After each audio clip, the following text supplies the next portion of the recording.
Hi, everybody. Thanks for joining us. For those of you who don't know me, my name is Peter Llewellyn. I run the services at MedComms so information services, resources, activities for people who work in and around the global MedComms business, by which I mean medical communications, medical education, medical publishing.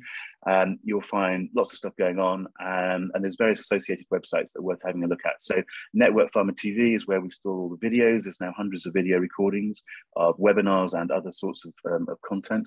So it's a great resource in its own right. Importantly, some of you watching this will be interested in MedComms as a career option. And I do a lot through first medcommsjob.com to provide information, support and services to those of you wanting to find out how to get into the business. These webinars that we're running at the moment are great. We can get people from all over the world getting involved. And we've got an international audience again today. We can also get some interesting people online who I would struggle to get in the room at the same time together. And today, absolutely delighted that we've got James and Charlie and Gail. To frame this one a little bit, we're going to have a panel discussion today. It's a freewheeling, open panel discussion, no presentation. I've asked James to come along and sort of kick us off. James, you published an article at the end of last year, which was talking about how 2021 is going to become known as the year that MedComms M&A went into overdrive. That's how you phrased it, okay? What I don't want to do today is do a sort of how does M&A work type of discussion, okay? That might be another webinar we do, James, one day. But I wanted to take that idea that that MedComms is booming and M&A went into overdrive. And then I've asked Charlie and Gail to come along as, can I call you veterans of the industry? Is that okay? I think I'm probably older. We won't be too insulted, will we, Charlie? We'll call us all veterans. And just what I want to do is reflect on how the business has changed. I'm still slightly in the birthday mode. 15 years of MedComms networking a few weeks ago, sort of thing. So we've seen MedComms change dramatically over the years, in the last couple of years, hugely. And so I sort of want to take James and his view and all this activity that's going on with investment and M&A and then Charlie and Gail, let's get some views on how the business is changing, how it's changed, how it is changing, how it's going to change. It's in a different place than it was a few years ago. So let's not preempt that bit of the discussion. James, I'm going to ask you to start by introducing yourself, explaining your role, and just give us a little bit of commentary on what you're seeing from where you are and why you said at the end of last year that 2021 is the year that M&A in MedComms M&A went into overdrive. So over to you, James. Got it. Yeah, thanks, Peter, and delighted to be here and have the panel discussion today. Sort of 30 seconds on me. I can't claim to be a scientist, but I did train as a pharmacist many years ago. Before then, going to chartered accountancy and spending the last 10 years now of my career advising company owners throughout all sorts of mergers and acquisitions. And I'm the advisor. I sort of work them through that process and help negotiate a lot of the deals that have come up in the last 10 years. So I've been in this space. I don't know if I call myself a veteran or not, but to your point, Peter, it's changed dramatically in the last year and a half, 2 years, and we've just seen an increase in the level of activity in the sector that we haven't seen before. A lot of this is driven by private equity, big financial investors coming in, trying to shape the industry and realizing actually this is a gem of an industry, which I don't know if I would say it's sort of been sort of under the radar before now, but it's certainly in the spotlight over the last 18 months and 2 years. And to your point on how that sector has evolved, it's still very much in the evolutionary phase. So there's lots of businesses out there who sort of are building broader service offerings. And to your point, what do you class as MedComms? Is it the medical writing bit? Is it the publishing bit? Is it medical education? Then you add in market access and strategic consulting. Sort of what is that spectrum? I think what we're seeing in the market is platforms being like growing and evolving, which sort of offer more and more of those services and being seen as a commercial partner to biopharma to offer as many services for their drug candidate all the way through the clinical phases and then launch and beyond. So that's really sort of just ramped up in that sort of evolution over the last couple of years, and fueled by M&A. And it's almost like every week or every other week there's another deal announced somewhere, which is sort of continuing to evolve. So that's the sort of the framework. I'm delighted that Charlie and Gail, we can sort of share our views on direction of travel, what is sort of that good for the industry? Will that sort of face challenges in the future? Will we see this level of activity? Just to start it from there. Okay, thanks. Can I just ask you, can you down a little bit more? Can you just briefly explain what your role is? Yeah, cool. So I would advise, so I work for Lincoln International. So we're a global investment bank. I'm the lead for European Pharma Services M&A. What does that mean? It means I advise company owners or entrepreneurs on either selling their businesses or helping them acquire businesses, but all in this space, all in MedComms and adjacent sectors. If pharma is your client, I'll help you go through that process.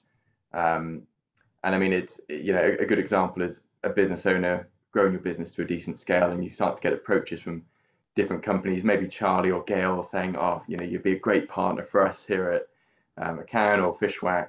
And then people speak to me and say, what do we do? And I sort of work them through that process, making sure there's a successful outcome at the end. Okay, so to be blunt, you facilitate the process. You're not sitting there on a pile of cash investing directly yourself. Exactly, we'll advise on where to get that cash from. Okay. And as I said, I don't want to go too far down that line, but I think it's important to understand where you're coming from and just position you, as it were. So I'd like to come back to a number of points, and you've sort of preempted one slightly there, because my favourite point in this discussion is how do we define MedComms in the first place? But perhaps we can come back to that, because that's sort of, for me, that's a key part of this discussion. But Charlie, let's bring you in and you know, tell us again a bit about you and your company, and just introduce yourself, basically. Yeah? Okay, thanks, Peter, and hi everyone. Delighted to be here. My name's Charlie Buckwell. I, since the middle of last year, have been leading the medical communications business for IPG Health. I'll explain a bit about that in a second, but for several years before that, I was leading the medical communications business for McCann Health. Before that, I was client side for 10, 12 years or so. And IPG Health essentially brings together the MedComms businesses for McCann Health and FCB Health. So we're now a discipline of around about 800 people globally, and actually called out by IPG Health as one of the expert disciplines alongside the advertising business and alongside a group of what are called specialized agencies beyond that. So that gives you a sense of how important medical communications has actually become, even in a business that's historically had such a scale in advertising as IPG. So that's a bit about me. Can I just again pursue that very slightly? So, because this is going to get to the heart of the question, which I want to at least come back to. I think I heard you say something. You're talking about medical communications. You're talking about advertising alongside, and obviously that's the heritage. But you also talked about specialist businesses. Can you just call off a couple of that? I'm just trying to get this sense and context here. Yes. So in the way IPG Health have categorized it is in there are data analytics companies, patient engagement organizations, and that's where market access would be as well. So, for example, James has defined market access as part of MedComms, and I think there's a very strong synergy between them, absolutely. But in the way we look at it, we're talking about medical communications as support provided for publications, for medical affairs, and increasingly for commercial clients as well. So I'm sure we're going to get into that, but that's just the way IPG Health have done it. Okay, cool. No, thank you very much. So Gail, go on then. Fishawack, same question to you. Yourself from Fishawack. Introduce. So who am I? I'm Gail, Gail Flockhart, Group President at Fishawack Health. Just to kind of bridge from a comment that James made at the beginning. So we consider ourselves to be a contract commercialization services organisation. We certainly started off as medical. That was that's where Fishawack began. But we now have broadened our service offering to provide that breadth of services really that clients are looking for in order to commercialize effectively their products, whether that be from the early stage of the life cycle through to the end. So that's kind of where we're at. We're at about 1,300 people now. Our journey began, as I say, in medical communications, and the way that we are structuring our service offering is really around the way that our clients are structured. So we have medical teams, we've got marketing teams, we've got market access teams, which we define as value, evidence, and access as a capability. And then we have a consulting group that bridges all of those capabilities, working at a senior level in those client groups, but also at C-suite level. So that's us in a nutshell. Okay, sorry, and one point, both Charlie and Gail, but let's just make the point. Global organizations, you've got offices in a bunch of different places, yeah? Yes. Yeah. Okay, I mean, okay. For us, global is, obviously, we take the definition of global from our clients who are global, if you see what I mean. So they're mainly headquartered in the US or the UK. Obviously, we have some in European countries too. But our main geographies for our offices are UK, US, and then we have some Asia offices too. Okay. But already, I mean, I find this sort of discussion fascinating, also slightly frustrating, but because the terminology is already getting jumbled up, isn't it? I mean, I think we'd all agree with that. And I've got one eye on the audience, and I don't think it's going to be easy to clarify entirely some of this. You sort of have to be in the business, and you have to be sort of tuned in a bit, which is a bit of a problem in some ways. I mean, I spend a lot of my time talking to people who want to come into MedComms. How do you define MedComms? And now it's becoming so much more complicated, and it's part of this broader structure and all the rest of it. But I suppose do you think it's getting overly complicated or overly difficult? Have we lost the simplicity of something that we had 10 years ago, or do you not? I mean, I'm not sure where I sit on this, but just Charlie, you start, but I'm going to start with Charlie and go around. But I just wonder if we can tease out a little bit of your sense of how complicated it is getting, or am I just missing the point anyway? Well, Peter, I think it's important to a degree to talk about definitions, but I think we certainly shouldn't get stuck on it. No. The idea of medical communications is rapidly evolving. It's becoming increasingly central to the way a lot of our clients are thinking about how they want to be driving communications. And because of that, the way it's evolved as well, it means different things to different stakeholders and to different client organizations. So we could spend an age talking about definitions. And what you often see is a list of services that come under the concept of medical communications. And it becomes like a menu of almost tactical ideas, which is a little bit undersells the value actually of what we actually deliver and drive. And I think what we should be perhaps focusing more is what is the value of this sector in terms of closing the gap between the science and practice, in terms of helping people understand complex information and how they take action against it. And so I think it's rapidly evolving, becoming increasingly important. Because of that, the definition is moving and shifting. And we're also seeing, from my perspective, other stakeholders, other disciplines, very interested in medical communications. And I think partly that's maybe what Gail was alluding to as well. I think there's a next stage of transformation for MedComms, which is how we integrate better with other disciplines as a central part of health communications more broadly, and have a bigger influence through that, I think, actually. So, but I do get your point, because if we can't say clearly who we are and what we do, it's a challenge in terms of getting people to join this sector. And we all know there's an enormous talent challenge in this sector. So I do think it's something we need to think about. Okay, and Gail, you were nodding away there. I mean, without repeating what Charlie said, would you agree with it, or would you add anything to that? So the bit I would absolutely agree with is not getting too hung up on the definition. I'm not sure that kind of helps anyone, because our clients don't really think about it in those defined buckets. They've got problems that need solving.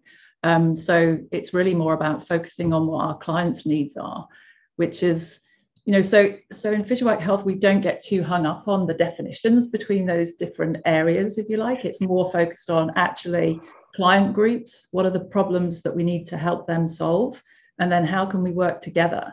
So, yes, that's the way that we would approach it is, let's make sure that we're setting the organization up for success, which is like best-in-class capabilities in order to deliver against those client groups. But also let's have an open mindset as to how we can collaborate together across these different capabilities to make sure that we can bring innovation for our clients, which is clearly what they're looking for a lot of the time. Okay, but let's again make the obvious point that you two are representing large, multifaceted organizations, yeah? And a lot of businesses in MedComms are smaller specialist businesses, yeah? I mean, James, again, just come in on this sort of point, just a viewpoint, but you must see lots of specifically MedComms businesses as opposed to these multifaceted bigger businesses, particularly from the point of view of someone wanting to sell and so on. Do you see the specialization in pubs or in digital or in event as a positive, or is that what makes that attractive as a business? or do you think everyone should be doing everything, sort of thing? What's your viewpoint on that? What do you see happening?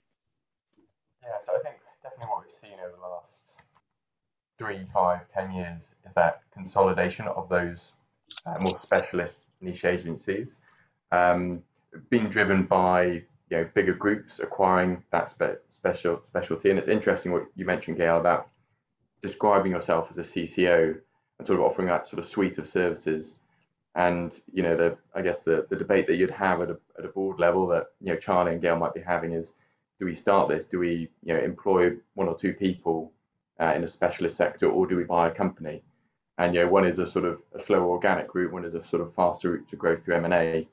So I think that certainly catalysed that evolution. Not meaning to come back on this definition point, but going from sort of MedComms to a much broader suite of services was actually, if pharma says, what do I need to get my molecule from here to here? Yeah. You're saying, okay, we can take you through all those steps. You've got a different audience or a different skill set or a different service, but we have that sort of full package there. But to your point on smaller companies, there's lots out there, and it's wonderful to see so much innovation. But yeah, they are sort of increasingly being targeted because they're sort of recognised as being a key pillar in building out that CCO offering.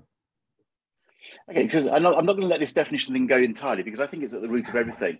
And I'm going to pick you up, James, on your point in the article that you published at the end of last year. I'm just rapidly trying to find it if I'm not going to get the numbers wrong. But you defined it, and we've already talked about the fact that the definitions are different. But there's an important point in there. It's worth more than 10 billion in 2021, is growing 12% annually. That's quite a bold statement to make, as far as I'm concerned, even accepting the definitions vary, because what data backs that up? And again, I'm not trying to be provocative here, but just explain a little bit, because there will be people, whether it's investors or agencies, maybe, I get people asking me, what's the size of the business? Because I'm putting a business plan together, sort of thing. There are people who are going to take that sort of number and go, right, we're in a business that's worth this, growing at that rate. And I just wonder if I can ask this provocative question: what's behind that? Yeah, of course. So that, I think, well, no, not I think, I know that is the full suite of services under what we would describe as, or you describe as CCO. So everything that's market access, that's events planning, that's publications, that's the full gambit. And there's different ways to sort of slice and dice that number. But as part of most of the transactions that we advise on, we'll contract specialist consultants to map that market, and then really go into a lot of specialist detail about that individual client that we're working with to understand their market. But that was the sort of the headline piece. Exactly, and I know I'm being slightly wicked about this, but where do the numbers come from in MedComms? How, and I can broaden this conversation out. I'm just because I've spent a lot of time in MedComms going, well, how big is the marketplace? How much money is being spent on pubs? How much is, and I just never get an answer about this. Yeah. Several different ways to cut it, and this is sort of straying away from my area of expertise. But okay. Typically, what they'd do is they'd ask pharma budget holders, for example, how much can you spend every year in MedComms or in this service, and you ask a few of them and say that's 10% of pharma market globally, that you can expand that out. So there's sort of several assumptions that you make, but it's. I mean, Peter, this is sorry, just to clarify, yeah. This is like in-house consultant types going out and doing a bit of research on that sort of basis, putting your own numbers together, your own. Yeah, I'm not missing the point there. The third-party consultants, but yes. Oh, okay. So Gail, go on, jump in, because I'm interested in your views, because you must sit there and plan your businesses and your market plans, and how do you do that? Yeah, we do, and we do exactly as James has just said. We do research. We've recently just done some research to map out size of the market, and it's done exactly the way that he's described, which is we'll use a third-party market research agency to do some quantitative research for us, and we'll feed, they will contact various stakeholders that we're interested in, customer groups that we're interested in, to quantify how much spend they're likely to have, how that's likely to change over the course of the coming years. And then they will take a view on the pharmaceutical market, what new chemical entities are coming through, how many FDA approvals they're expecting to have, etc. So there's quite some methodology behind this. James, we should probably have a chat, because my numbers are a little bit different from yours. But what I would say is that that's probably not a big surprise. given that we're talking about definitions, and we've probably got slightly different definitions in there, so that probably accounts for it. But directionally, I would say that, is this market growing? Yes, it's growing. And that's obviously why there is so much interest. It's growing in all the sectors that we would define in terms of contract commercialization services. So that's interesting. Some of the segments are growing faster than others. We've been in this market for many years. I joined Fishawack 14 years ago. And when I joined, Oliver and Dom had set out a strategy with a PE company to kind of go on a buy and build spree in the medical communication sector, which is kind of where we started out. But then we started to broaden our horizons to think about, actually, there's probably some other service areas that will be very interesting here for our clients. So that's how we evolved. Okay, so there's a couple of interesting points in there. I just want to bring Charlie in, and again, just allow Charlie to run with that a little bit. Yeah.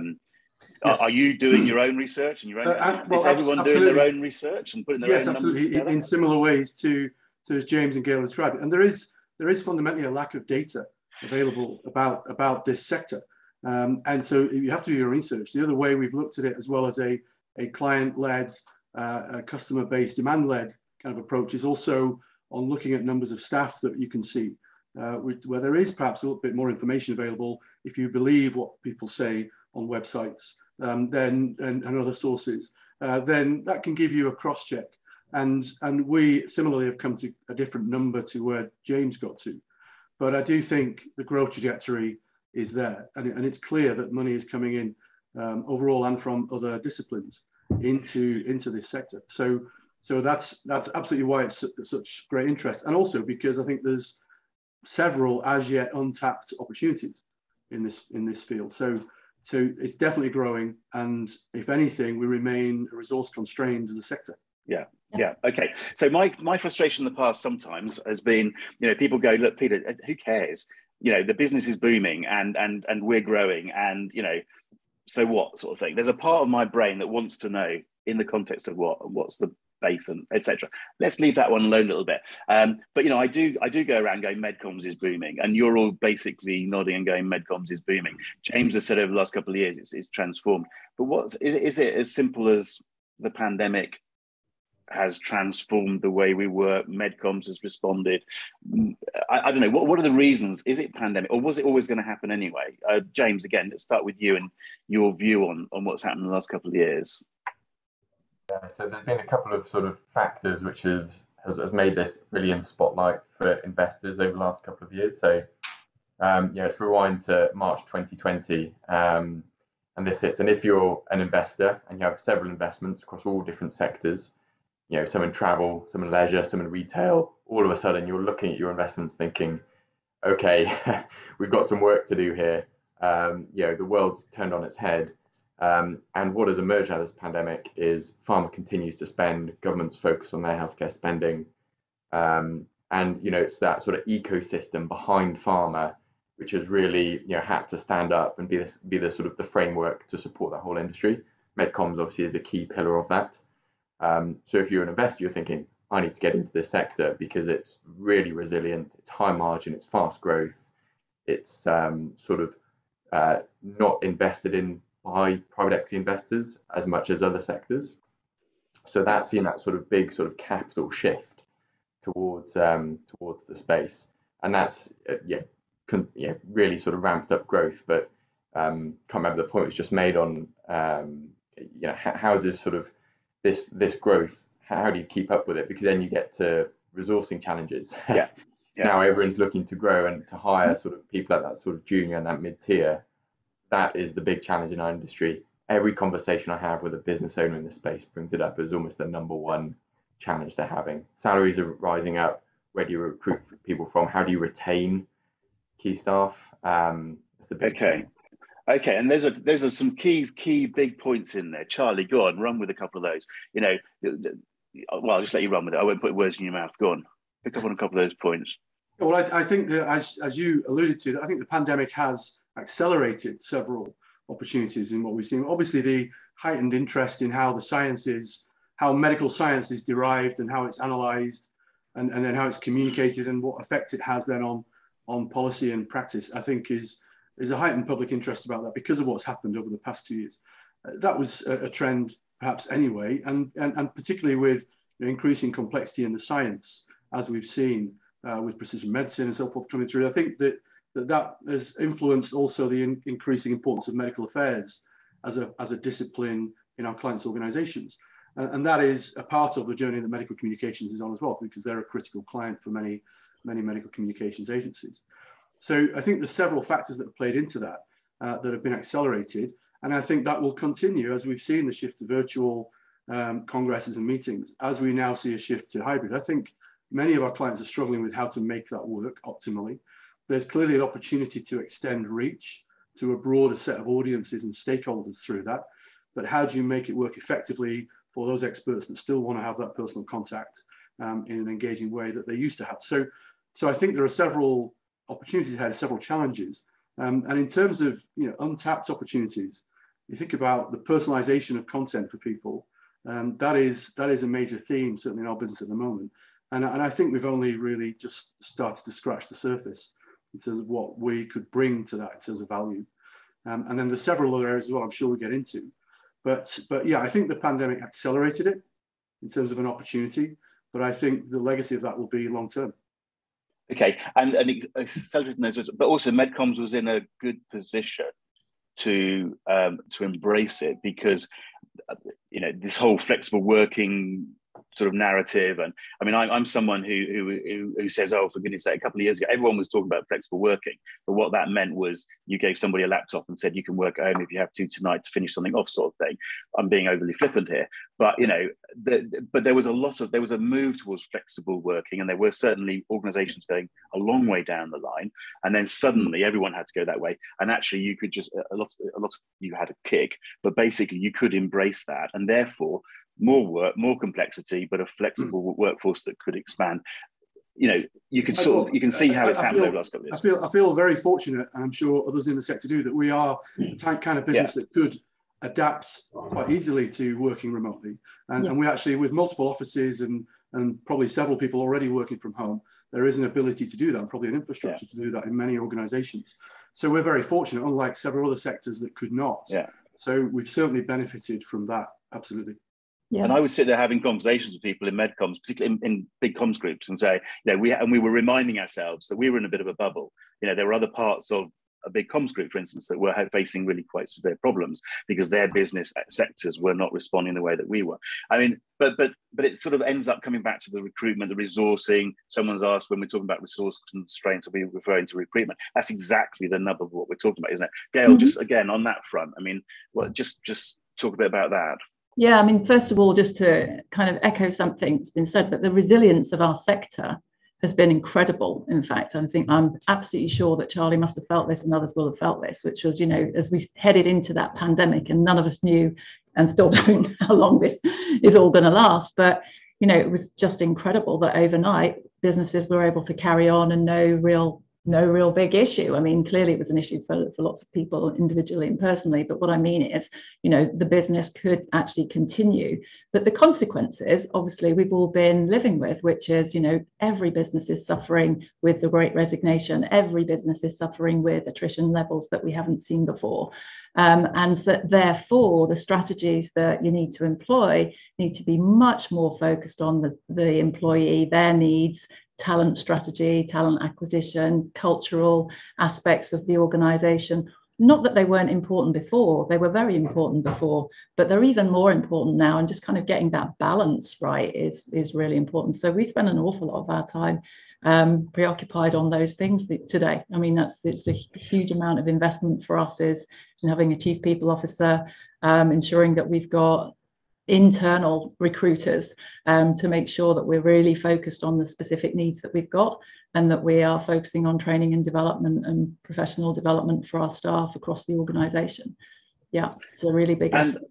Again, let's pick up on one of those points. I mean, I find it fascinating that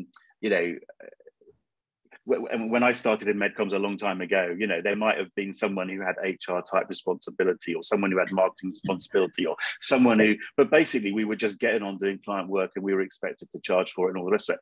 And what's happened, and it's been a trend. It's not just in the last year or two. And I know we were going, and it's partly maturing of MedComms as a marketplace and so on. But it is amazing how many of you now have chief people officers, learning and development people, wellness and well-being manager. I had somebody on an email the other, wellness and well-being in a small privately owned agency. I thought that was interesting. I mean, I don't know how to track this, but HR talent acquisition teams within companies have boomed. I mean, if you want to be in a part of the business that's boomed, be in HR and talent acquisition, because there's big teams now where there used to be one person dealing with everything. I mean, but the point Peter, is, maybe if I can comment on that, Peter. Maybe I can comment on that. Okay, go on. Just a second, because fundamentally there's been many changes in this sector, and it continues to evolve. One thing that remains fundamentally true is the business is built around the value our people bring to clients' engagement and discussions. And I don't see that changing anytime soon. Yes, there are platforms afoot which are being sold in different ways and generating different kinds of revenue. But fundamentally, we're a people-driven and people-based business. And I think pretty much most agencies in the sector would understand that. Those that invest seriously in that are going to win the game. And it's absolutely fundamental to the way we look at the business. Yeah, can I make a comment on that, actually? Go on, yeah, please. Yeah. I'm going to bring James in perhaps here, but, you know, that's one of the reasons, having acquired a number of these businesses. I think we've done about 17 in total. You know, the reason people are looking to sell often is because they get to a point where actually the challenge of professionalizing their business and dealing with the complications that we're talking about now, which is having an infrastructure that supports the development of staff and provides opportunities and complete career journeys, etc. That's really difficult to do if you are a small player and you are very focused in a specialist area. You can do it for the small group of people that you have, but because of the growth, you have to keep growing in this market. Otherwise, you are going backwards, right? That's the thing. It's really hard to just stay at one particular size. And with growth comes the requirement to professionalize in certain areas. And you know, James, I don't know if that's what you find when you talk to people who are looking to sell a business, but it's usually because they don't consider themselves to be expert in those other areas, and they're looking for that professionalization and an environment that they can tap into without losing the culture and everything that they've so preciously developed. Absolutely, and I've got 2 points to that. So you're exactly right. When I start talking to entrepreneurs about sort of growing their business, it's exactly that point. How do we keep culture if I open an office overseas? If we're growing, someone wants to be recruited in a different time zone virtually, how do I make them feel part of the business if they're not in the office? All these points around, like you say, you've got 17 great data points on how to do it, and setting that sort of playbook up. And I guess the second point then is on when you actually look at a transaction and going through that process. I'm going through one right now where the people section of the materials that we provided to potential buyers, that was the biggest section of the materials we produced. All about material, all about culture, all about our people. How can we retain this when we go through a transaction and out the other side? So completely echo that. It's sort of, again, number one on people's lists. Yeah. And to the point that Charlie made, we're people businesses first and foremost, right? And therefore, culture will always trump strategy. So you can have a great plan. I can tell you our commercialization strategy plan and the capabilities that we're looking to acquire. But fundamentally, if you can't get those cultures to align and you can't think about how that culture is going to integrate into your organization, you're going to have a problem. So, it's really hearts and minds as well as the strategy that is driving this. And we have turned down acquisition opportunities primarily because of cultural reasons in the past, not because of financial potential. So it's absolutely critical. And Charlie and Gail, maybe a question for you both. How do you have that discussion at a sort of board level or an exec level, determining if culture is or isn't a fit? Is there sort of a scorecard, or how do you work? If I had a formula for it, James, I would probably bottle it and sell it, right? So I wouldn't say there's a formula for it, but I think not losing sight of the fact that that is incredibly important, and then also understanding that it's not one person that sets the culture, right? It's looking beyond an entrepreneur or a founder, and it's making sure that you understand the motivations of the leadership team and what they're looking for, and you fundamentally understand where the people's sentiment is coming from. So I think it's just making sure that you're looking beyond that individual who's often at the top, or those couple of people that are at the top. Yeah, totally agree. We look at strategic fit, you look at financial potential as you would expect, but cultural fit and digging beneath the leadership is very, very important. Yeah. Very much a judgment, though, isn't it? And based on the chemistry and all those sorts of things, as you say, there's no easy formula for it. So I was just looking at some of the comments that have come in, but I think if anyone in the audience wants to ask any comments, questions, comments, whatever, please do keep them coming in, and we'll try and feed these in. Several of the comments that come in is all about recruitment. I mean, if the market continues to grow by 10% or whatever, will recruitment keep up and so on? We're all just acknowledging the fact that recruitment is a big challenge. And I personally have an interest in going out and talking about MedComms to people who don't know anything about MedComms or the associated businesses and bringing them in, sort of thing. But there's a lot of work to be done on that front, isn't there? Just to tell people about the business, how well it's doing. I'd be strong to say, Peter, I think it's our biggest limiter to future growth in this sector is, can we attract more people into medical communications? And that's where the definition might become important, to be clear about who we are and what we are. So that's where it's a circular discussion in a way, but that's something I think we need to work on as a sector. There is a shared interest, and I think I think James said early on, we're this hidden gem, and I still think we are, even though the profile is much higher than it was, say, pre-pandemic.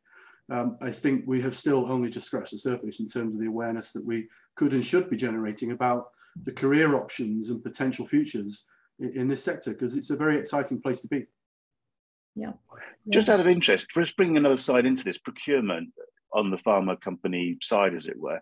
How much is, I don't know, how much are they looking, how much are they driving the sorts of things you're talking about in terms of wanting, a company that can cover this wide range of services as opposed to the small specialist niche business sort of thing? And I will say just at this point, because I've been thinking about this a lot during the conversation, we could have had several different people on this panel with very different views and very different angles on the marketplace, and let's just accept that. Okay, we have a couple of large companies like yours on it, but just follow this for a little bit. I mean, just what's your view on how procurement might be viewing some of this and driving some of this? Charlie, go first. So I think we still see a very heterogeneous market, where some client needs and RFPs and so forth are very specific to a particular part of what we do, not even the broad spectrum of what we do. And that right through to everything that we do, right through to a fully integrated piece, which would involve several of the disciplines. And medical communications would be a part of that piece. And I think right now, the ability to adapt to those changing needs and different requirements is a big part of what we're focusing on, because you've got to be able to be both specialist and deliver on that one piece, but you've also got to be able to scale and bring in different disciplines. And some of our most interesting work actually at the moment is where we're coming to the table as an expert alongside experts in other disciplines, because that's where we're seeing quite a lot of innovation happening. So I think that's definitely a trend. I think we'll see more of that happening over time. Gail, have you got a view on that one? Yeah, I mean, I certainly share that. We see a fair share of either specialist opportunities or opportunities where you can bring different capabilities in. But maybe just to bring a different point, it would be one of kind of time perspective. There's the veteran in me, okay? But I think we've seen such a change in the procurement landscape. I really do. So it doesn't seem that long ago, and I'm sure, Charlie, you must have spent a fair amount of time on your teams on this, but where they were all doing e-auctions and it was all price and it was like this commodity feel about the sector. And certainly feel like, excuse me, I've spent my fair share of moments negotiating with procurement teams and really enjoyed it. But I think today we're in a different phase. That's how I feel about it anyway, and it's fueled by the fact that there is this sort of huge demand for the service sector. And therefore, I feel that we have much more the upper hand these days with our procurement colleagues, and we're much more on a partnership footing with them, and more able to engage with them in discussions around getting a fair price for what we have to offer. Whereas, several years ago, I think they viewed it in a different way. So I think that's driven by the innovation that's in the sector. I think it's driven by the demand that there is for our services. And I think it's driven by the high quality of what we deliver, and they see that, and they recognise that they can't get that everywhere. So, I think we're in a favourable procurement frame of mind at the moment. That's how I would put it. And just another question, and I'm sticking with Charlie and Gail just for a moment. And is it a reflection of the last couple of years, the flexible working patterns, all that sort of thing? Are you seeing a much more diverse workforce forming around you? Well, certainly that's a goal. I think it's a goal of many businesses. And I think for us as a business, it's been a big commitment. And I think we've made progress, but it's a journey that is still a long way to go. With the future of flexible and hybrid working, I think there is potential to access different talent pools, different people who might not otherwise have been able to be a part of the MedComms sector. So that's a great opportunity from a diversity inclusion perspective. I think the flip side of that, and I think it's something that is a concern to a lot of business, not just our sector, but with hybrid working, how are we going to ensure that people who are either in an office or working remotely feel equally engaged and included in the business? And what does it mean for business culture, which we've been talking about a lot over time? So I don't think anybody's quite got an answer to that yet. I think there's a lot of ideas floating, and there will be trial and error, and we've got a lot of learning to do over the next year or two. But I don't think hybrid working is going away anytime soon. Okay. And Gail, you'd agree with that? Yeah, absolutely. I think, all of us see the opportunity in it. And I think we all see the downside in it. I mean, actually, I'm getting out and about to some of our offices right now, and it's great to see people again, and we're all sort of like, wow, it's great to see people. But, there's some element that we understand everybody's going to want some flexibility that they've achieved through the pandemic. And that's great. And that's wonderful. But there is that certain element that's missing of team culture and being physically together that we need to protect for. So, I don't pretend that we've got it right yet. We're on a journey here. But, that requires us working with our teams and consulting with them and getting their views on, what's the ideal setup in the office. It's certainly not going to be what it used to be. So just working out how many offices, where we need them, how we want them set up is all part of the journey at the minute. Okay, and I think we titled this webinar sort of, MedComms, is it right for investment or something? And I think one of the things we've talked about, and I was keen to, and I think we have talked about it quite a lot, is this inward investment, organic investment. It's the, whatever the outside funding type, it's about investing in staff and the culture and so on, which is hugely important. And I have to say, as an interested but slightly spectator, MedComms has responded very well over the last couple of years and has invested well, by and large, okay, and that's all positive, and I shout about it and applaud it and so on. But that's a big part of what I wanted to bring out of this, and I think we've done that. But I'm going to flip back to James now for a couple of minutes, if I can, to wrap this up. But let's flip back to the external investment type aspect.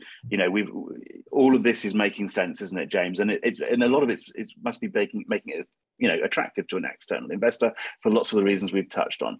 What I'm slightly interested in about is, how much an external investor understands that the agency business, the MedComms business, particularly with the smaller MedComms agencies, which by definition are more special, it can be quite a flaky business. The drug could be put on hold, or whatever, and suddenly you've lost a large account, and suddenly there's, and I just wonder how much that comes into your sort of discussions. Do you have those discussions? Do people understand? Is there a risk factor that's built into this?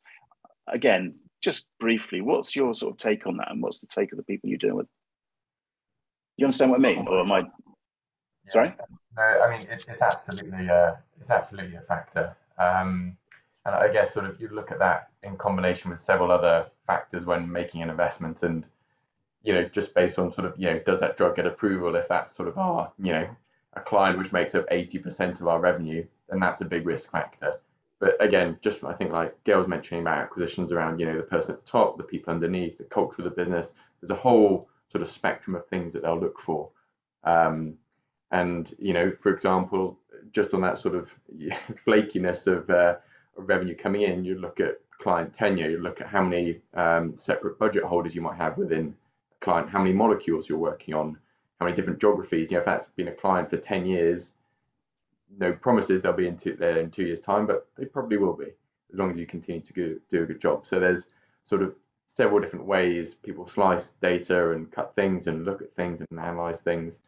But yeah, again, that's, I think, one of the reasons why investors, have typically been focused on other sectors with much more visible revenue, things where you book contracts for several years of book revenue, whereas this has typically been project-based.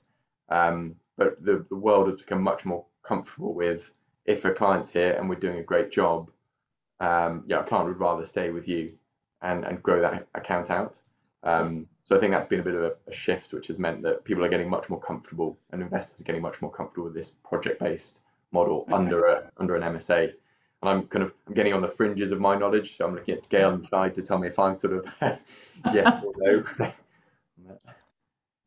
Okay. So, and just finish on one question. Let's because I'm going to have to wrap up because we're over time. But just throw a question at you, okay? Because all of what we've been talking about is all very positive. MedComms booming, lots of good reasons, lots of investment in-house, in staff, and all the rest of it. And we're bringing this investment from outside. Is there a danger the bubble's going to burst? No. Who wants to take that one? No. James says no. I don't think so. There is such a long tail in this sector, and because it continues to innovate, I just don't see the bubble bursting, at least not short term. If you want a quick answer, I would say no. I think the only slight risk of a perforation in the bubble is if we can't find enough people again. It's something we've mentioned a few times, and enough people who are excited about being in this business. And I think that's a job we've all got to join forces on, actually. But I don't think the bubble's going to burst anytime soon. The interest in what we do is continuing to increase. Yeah. We've just got to find a way to meet the demand. Okay. So on that very positive note, which I wholeheartedly applaud and agree with, MedComms is booming. We do need more people in this business, though. So if everyone in MedComms can be shouting a little bit more loudly, and we all shout positively about MedComms, and we bring more people in, then we're all going to be absolutely fine. So look, I think I love this sort of discussion. So thank you very much. I'm slightly indulging myself with this sort of discussion, but I think it's been great. Charlie and Gail, thank you very much for coming online and talking very openly. James, I find what you do fascinating. I'm sure we could talk a lot more about some of the aspects that you work on. And as I said, I didn't want to turn this into an M&A thing, but I know you're very happy for people to contact you if they want to know about if they're thinking of selling their business. James, go and talk to James, or buying or whatever. Charlie and Gail, as I say, have superb. Thank you very much. It's great to see you. I'm going to say big. So I'm saying thank you, everybody on this call. Please. These guys are very happy to hear from you. LinkedIn's the easy way of doing it. And thank you for joining in. I'm going to wrap up now just simply by saying, if you're wondering what I'm doing, or go to medcommsnetworking.com and you'll find lots and lots of stuff happening. And I just want to put out the message. I think MedComms is a great business to be part of. And the more people who get involved and the more we all talk about it, the better for all of us. So thank you very much. I'm going to stop the recording and ask you guys just to give us a wave. But members of the audience, don't rush away. We've still got some minutes to have a chat. So bye-bye and thank you very much, guys. Cheers.